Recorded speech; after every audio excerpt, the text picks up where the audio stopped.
And welcome, flip clock fans. You're looking at an Ingram flip clock. And yes, it's a flip clock. It's got that digital look to it, but it is a flipper. Now, why would they do that? Well, when this was made, digital was all the rage, and they wanted to cash in on that, I guess. It was not a very popular clock because you just don't see these around. We're going to take a really close look at this clock. Maybe learn why you don't want it. Here it's called a Toastmaster Ingraham Model 59030. It was made by McGraw-Edison. Due to the numerous acquisitions over the years, McGraw became associated with a lot of electrical household items. The Ingraham Company, which was well known for quality American clocks, was purchased by McGraw-Edison in '67. The Ingraham name would eventually be applied to many of the clocks made by McGraw-Edison. Here you can see they called it a Digitron with lighted simulated electronic digits.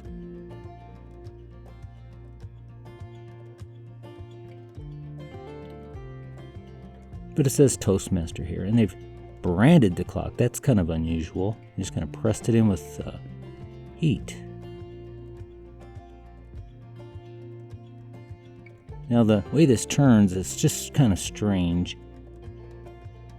You can see here it says push to set the alarm and you pull to set the time. I wish they'd have done that in reverse because it's kind of awkward. You have to give a little bit of light pressure as you turn. It's just awkward. I guess they didn't think of that. You don't set the alarm to different numbers that often. Anyway, to get this apart, you have to kind of pry this out carefully. And the good thing is this plastic has not turned brittle over the years.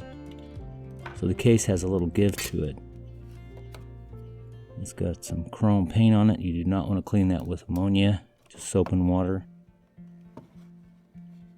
And the second part, I often call this a bezel, but the second part's in there as well. You got to pry that out.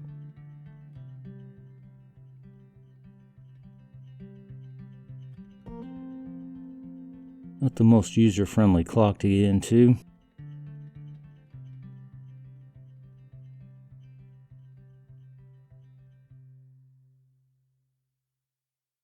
Take a look at that. That's an unusual setup for sure. It's something new, and we'll take a closer look at that here in a little bit. And we've got a little visitor here. Now you'll know my wife's not in the house because she would be going crazy. I am an animal lover, and I'm supposed to yell at that cat right now, but I'm not going to do that. His name is S'more. Like s'more, you know, the things you eat. That light I've already replaced. And I've cleaned it up. This thing came to me in a mess. Someone had taken oil and just indiscriminately squirted it on all those gears over there. That's the snooze button. So it must have gotten the clock working, but it really made a mess and I had to clean it up. Now this knob, every time I've ever had to take one of these off, it breaks. You have to try to grab that post there and pull. They were not made to come off. They must have heated that post to press that on there. It's a mess, but I had to put some super glue and baking soda to get that back together, and that worked just fine. I drilled it out just a little bit, and it's working great. So just another reason why I don't like to work on these clocks very much. They're American made, and I like them for that reason. But they're not quality clocks. Sad to say.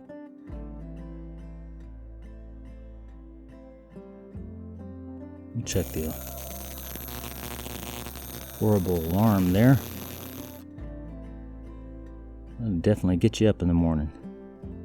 You see, just flipping around here, it's not very satisfactory. A flipper, we'll say, but it's not loud at all. It's not a loud flipper. Well, this is the cleanup that I did on the clock, and it's one of those clocks that's just not made. They just didn't really plan for somebody to service it. There you can see the rotor in there, and that's our coil. It's going to create the electromagnetic field to spin that rotor. Now to get this off, you take these nuts off here. Now these are those kind of nuts that'll cut into plastic. So it's nuts that's going right over top of these plastic posts and cutting into it. So I'm going to try to put them back on so I don't just keep cutting into those posts. Try to go back into the grooves the way they were. And just kind of pop this off carefully. And there's some plastic shards that kind of held it back. I had to cut some of them off a little bit, trim it up a little bit. There we can see the situation there. That's where the rotor fits in. And some oil, whoever squirted it on there must have got it down in there. They must have had some kind of a grease originally.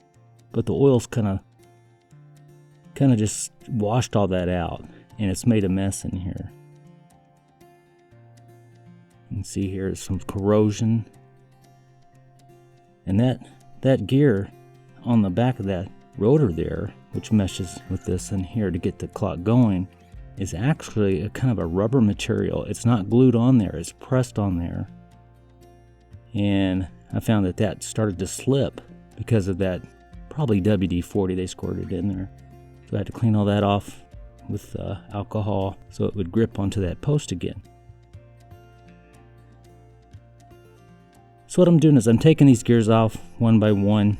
See this right here? That's a little block there to stop the rotor from accidentally going the wrong direction when it takes off. And that's a thing that could happen. So this part right here would stop that from happening. So I just take these gears off. And the video that you're watching now would be a video that I would use to put it back together if I got in a bind.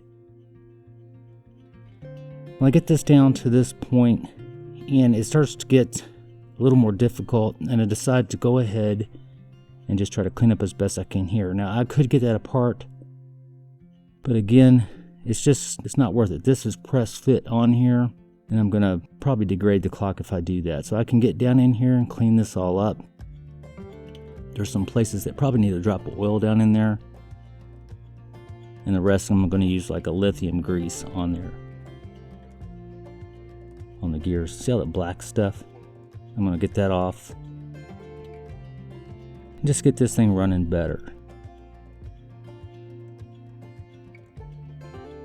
Now I want you to check this out, how this flips. This is something I've never seen before. How the motor transmits the power to the mechanism, just like that.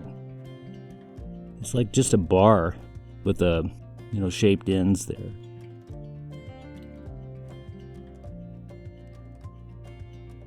See how it flips. It's a nice little flipping mechanism. I don't have any problems with that.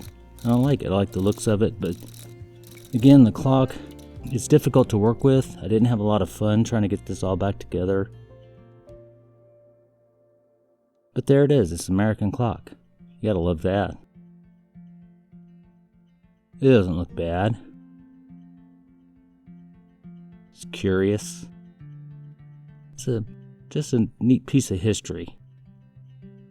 Didn't catch on, wasn't a great clock, but now it's part of the Flip Clock Fans collection. Well, thanks for taking the time.